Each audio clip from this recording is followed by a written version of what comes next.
यहाँ पे देख लेते कि कायरल मॉलिक्यूल को कैसे पहचानेंगे। हम लोग कायरल मॉलिक्यूल की डेफिनेशन ये सब चेक कर चुके हैं। तब यहाँ देखिए हम एग्जांपल से समझ जाते हैं, इजीली समझ में आ जाएगा। एक रैंडम से हम लोग कोई ले लेते हैं, कोई मॉलिक्यूल, ऑर्गेनिक मॉलिक्यूल ले लेते हैं।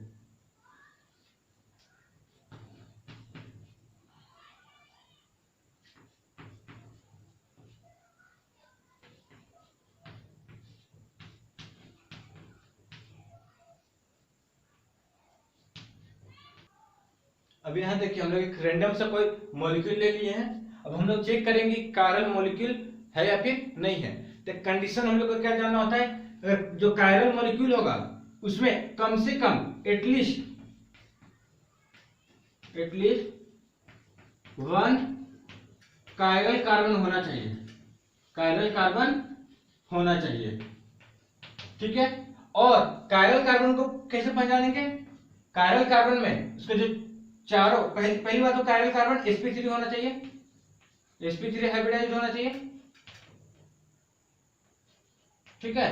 दूसरी बात कायरल कार्बन का एक तो sp3 हाइब्रिडाइज्ड होना चाहिए, और दूसरा क्या होना चाहिए कि उसका जो चारों वैलेंसी है वो अलग अलग एटम या फिर ग्रुप ऑफ एटम्स से मिलकर बना रहना चाहिए। अलग अलग एटम या फिर ग्रुप ऑफ एटम से मिलकर बना रहना चाहिए, ठीक है। बना रहना चाहिए मतलब कि जो चारों जो वैलेंसी जो फुलफिल होगा, चारों जो बॉन्ड बनेगा अलग अलग इंसान से बनेगा इसका, ठीक है। यहाँ पर H है, यहाँ OH रहेगा, यहाँ पर H डाल देंगे दोबारा तो नहीं, वो चीज नहीं। यहाँ पर अगर कोई CH3 डाल देते हैं, यहाँ पर COOH डाल देते हैं, यहाँ पर इस टाइप का कुछ मॉलिक्यूल रहेगा, यानी चारों जिसका वैलेंसी फुलफिल होगा वो अलग अलग मॉलिक्यूल के साथ होगा, ठीक है। ये चीज को हम लोग ध्यान रखें, दोनों पॉइंट को ध्यान रखें, हम देखेंगे ये कायरल मॉलिक्यूल यहाँ पे नहीं है, ठीक है। तो यहाँ पर देखिए पहले ढूंढ लेते हैं कायरल कार्बन, इस पे आते हैं। इसका 4 बॉन्ड sp 1 2 3 4, जब चारों देते हैं अलग अलग साथ है कि नहीं। यहाँ पर एक किसके साथ है, यहाँ पर इसका देखिए ये बॉन्ड OH के साथ बनाया, ये बॉन्ड हाइड्रोजन के साथ, ये बॉन्ड हाइड्रोजन। अब देखिए यहाँ पे ये सेम एटम से बना लिया, डिफरेंट एटम से नहीं बनाया, तो यहाँ पर ये कायरल मॉलिक्यूल नहीं रहा, ठीक है। सॉरी कायरल कार्बन नहीं रहा। बाकी कार्बन चेक कर लेते हैं, कम से कम एक चाहिए हमको। यहाँ देखिए इस पे आते हैं, इसका एक बॉन्ड ई मॉलिक्यूल के साथ बना हुआ, इसका एक बॉन्ड हाइड्रोजन के साथ, इसका एक बॉन्ड OH के साथ, और एक बॉन्ड पूरा ई मॉलिक्यूल के साथ, तो ये कायरल कार्बन है, ठीक है। अभी कायरल कार्बन एक मिल गया, कायरल मॉलिक्यूल हो गया।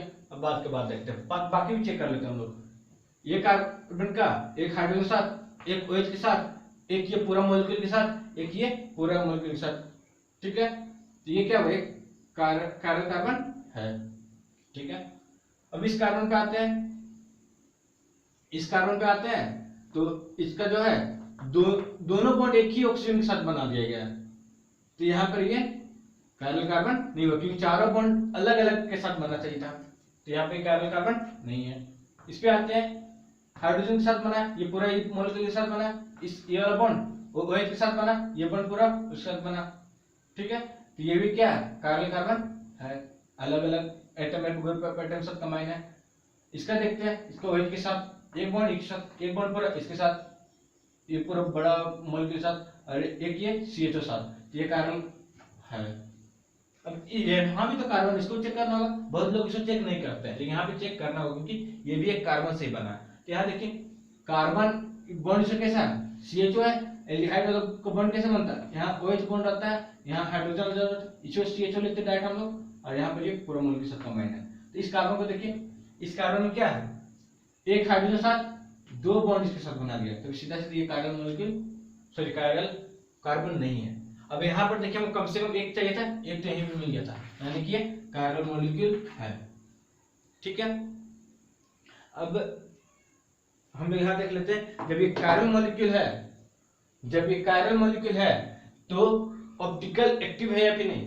तो हम लोग पहले देख चुके हैं, जो कायरल मॉलिक्यूल होता है वही आपका ऑप्टिकल एक्टिव होता है, ऑप्टिकल एक्टिव होता है। ऑप्टिकल एक्टिव कहने का मतलब वो जो ऑप्टिकल एक्टिव होता है वो प्लेन पोलराइज्ड लाइट को क्या करता है, रोटेट कर देता है। अगर प्लेन पीपीएल अगर इसे पास करता है इस कार्बन मॉलिक्यूल से तो वो रोटेट कर जाएगा। तो ये ऑप्टिकल एक्टिव सब्सटेंस ये करवाता है, और जो घटना होती है उसको ऑप्टिकल एक्टिविटी कहते हैं। तो आप लोग यहाँ तक समझ में आ गया होगा, ठीक है। अब इसको अगर समझ लेते हैं अच्छे से, तो हम लोग का नेक्स्ट जो है, लास्ट क्लास में हम देखे थे कि जो कार्बोहाइड्रेट का जो डिफिनेशन गड़बड़ा रहा था, जो कार्बोहाइड्रेट का डिफिनेशन में हम लोग को दिक्कत हुआ था, जो फुलफिल नहीं कर रहा था सारे कंपाउंड के साथ, सारा कार्बोहाइड्रेट के साथ वो फुलफिल नहीं कर रहा था, तो उसी को हम लोग सुधारेंगे इसके मदद से। दो टॉपिक जो जाने, कार्बन मॉलिक्यूल और ऑप्टिकल एक्टिविटी, इसके मदद से हम लोग जान लेंगे। इसी से पहचाना जाएगा कि वो है या नहीं है, यानी डिफिनेशन जो नया लिखेंगे हम लोग, इसका हेल्प लेंगे, इसी की मदद से लिखेंगे, ठीक है। तो आज के लिए हम लोग इतना ही रखते हैं। Hey there. Subscribe to my channel. And also press this bell icon.